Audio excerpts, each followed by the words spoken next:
everyone, and welcome back to Reinvention Queen, the space where women 55 and over can come to learn how to reinvent their lives, from style, food, joy, purpose, and finding relevance. This is the space. Again, welcome. I am Bev Cork, and today we're going to talk about body image. Now, in our episode on self-image, I had said that your self-image basically directs the course of your life. And so we needed to keep our self-image positive so that we would have a positive result. However, the body image is a very important aspect of self-image. And as you age, that we all from around age 40 or so, we start, hauling up the face, pulling up the eyes, and then we get good at hauling up everything. And then in the 60s, we start trying to haul up the neck and the cheek and the eyes. I'm sure you're all laughing because you've all done it. I think we've all done it. However, if, since we're not yet able to go out and leave our bodies at home, the bodies have to come with us. If we don't like what we see in the mirror, or if we continue to criticize what we see in the mirror, then of course it is going to impact our overall self-image. And especially, that is not desirable at any stage or age in life, but especially as you get older, you want to be your most confident, beautiful self, the best version of you.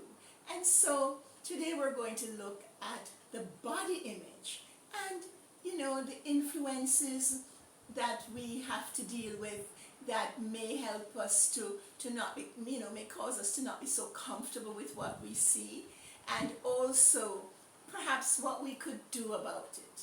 Body image. Is society controlling your body image? Think about it. This ageism is one thing, but now what is happening is that anything old or anything that is older is no longer useful. That's a society we're living in, and it's being pushed on us. We're being pushed with all the standards, beauty standards, health standards, everything. We're being pushed actually to look like robots. The Botox, the fillers, everything to take away what is human.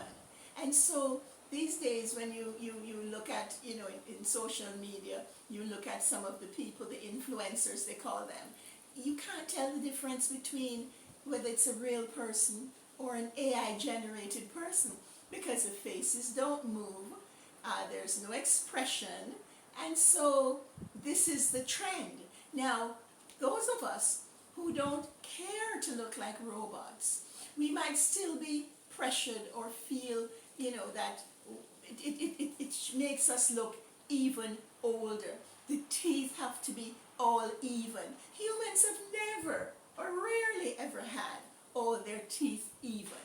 The teeth have to be white. When you get older, especially if you like drinking tea or wine or coffee, whatever it is, or eating curries like we do in Jamaica, over time, your teeth will yellow.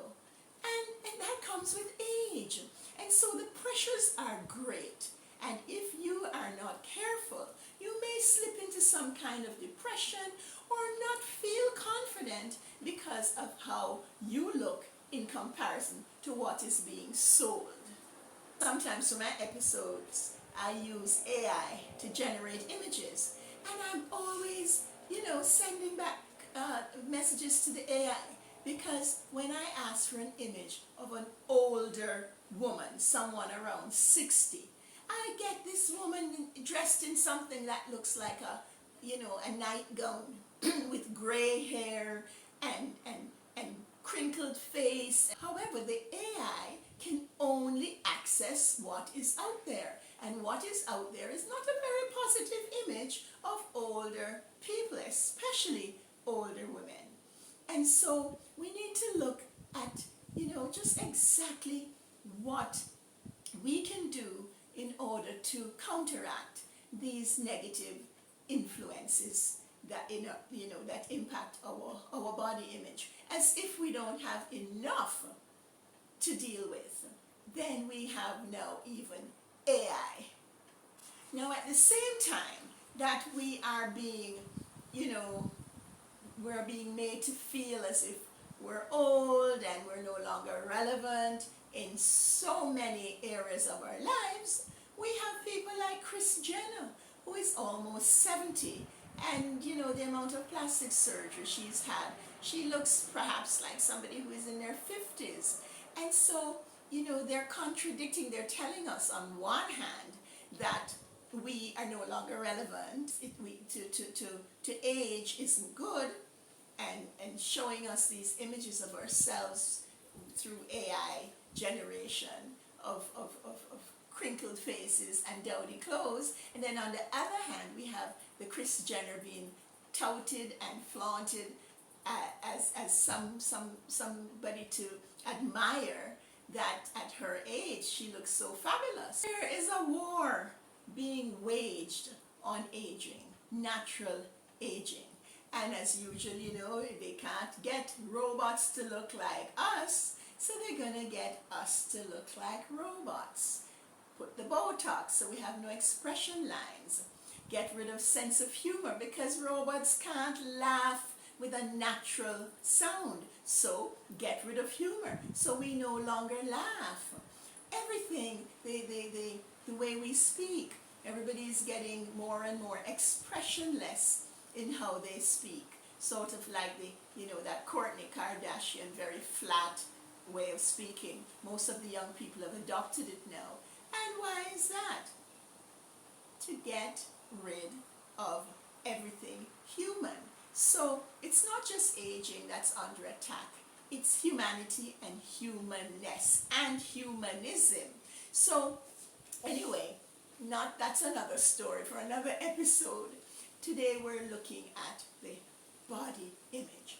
Now, honestly, how many of you, you look in the mirror and you start hauling up things, or your mirror has become your greatest critic?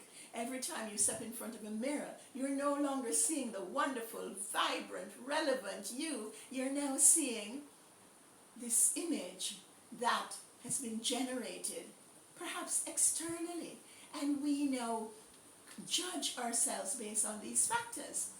Now, what I'm suggesting is that we take a long, hard look to see who really is controlling our view of ourselves that will impact our body image, and in turn impact our self-image and the level of confidence that we have going forward. Perhaps we have to shift perspective to function over appearances. Of course, we also have the option of, going to the esthetician to help with our skin texture and skin tone, or having plastic surgery, and there's nothing wrong with doing that if that is how you feel you want to go. But don't feel pressured into it. I had quoted Maxwell Maltz when I spoke on the self-image, and Maxwell Maltz was in a he's particularly well poised to speak about this, because not only was he a psychoanalyst, but he was also a plastic surgeon. And he had said that if you're not happy with yourself first, no amount of plastic surgery is going to help to make you happy. And we can think of Michael Jackson and other people who they weren't comfortable with themselves. And you know that TV program that I'm not sure botched. So you could see the people they just made changes and changes and changes, and they could never be happy because they weren't happy to begin with. So I am not saying that you shouldn't have plastic surgery if you so desire. Of course you should if you would like that. And there's nothing wrong with using, what's available. However, my suggestion is that you learn to love yourself and love your body first. appreciate your body is the step you can take. First thing every morning when you put your feet on the ground, if they hold you up, if you're not able to walk, but you're able to move your arms, you're able to speak, you're able to communicate, whatever it is, give thanks. Give thanks for function. Every function that you have is something to celebrate every day, to be proud of, and to embrace.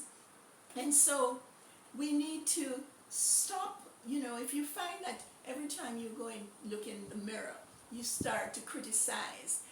I know that I had to make a conscious effort not to do it, because I would look in the mirror and, oh my goodness, I'd start with all the criticisms. And then I bought something online, and in the box was a little sticker that says, "You are beautiful." And I took it out and I put it on my refrigerator. So every time I go into my refrigerator, I see this sign, "You're beautiful." And it got me thinking, why don't you say that to yourself when you're looking in the mirror, and see if it will help a shift, to initiate a shift in consciousness of how you view your body. So I did, and I would start out every day when I would look in the mirror and I would say, "You are beautiful just as you are. You're beautiful just as you are." And I found over time that the wrinkles, they're still there, I'm sure, and I know the parentheses, I know everything is still there, but I no longer see them, and they no longer impact how I see myself. And you have to refuse to let people, you go out and people say, "You look good for your age." You are the one who you're going to have to accept yourself as you are, and you're going to say, "No, I'm not going to allow anything external to take away from how I see myself. And I'm going to love my body because it functions." And if you ever have a friend who is suffering from any kind of, really severe illness, whether it's neurological or it's like an autoimmune illness, or other illness, and you see them deteriorating before your very eyes, or they're losing certain functions, you should be so happy, regardless of the wrinkles and crinkles, that you are still alive and well. And even if you're ill, you're still alive. So, don't be pressured into feeling less than. Appreciating what your body does shifts the focus from judgment to appreciation. And the more you learn to appreciate your body, the less you're going to be criticizing yourself every time you look in the mirror. The less you're going to feel the need to compare yourself to others. And appreciate others and their choices, their decisions, and what they have done, and you can still appreciate yours. And that's not to say that you have to rule out any of these interventions, surgical interventions, but just get happy with yourself and focus on appreciation. Choose clothing and style as appreciation of your body, not in terms of seeking approval from others. You will find that the more you appreciate your bodies, the more you can develop your own natural style, your own way of presenting this package that is you. And in the final analysis, people can either take it or leave it. And if you're in the work world, of course, your packaging has to be in keeping with what the corporate requirements are. But once you're no longer working, you don't have to fit in to any mode. You can just develop your own style that makes you happy and makes you feel good about yourself. When you feel good about yourself, others will just jump on the bandwagon. And it's not just our faces. This thing here, the underarm flab, the stomach, the hips, the thighs. We stand in front of the mirror and we criticize everything. The poor face gets most of it because it's always face forward, face up. We face other people. And so the face, of course, gets a lot of it. But we have to, exercise, eat right. But in the long run, we can do what we can, and the rest we have to accept. And we have to learn to love everything about our bodies and be grateful for the function, regardless of what might be happening. So your body is yours. Love it. And don't let society tell you how to define it. Until next time, bye-bye.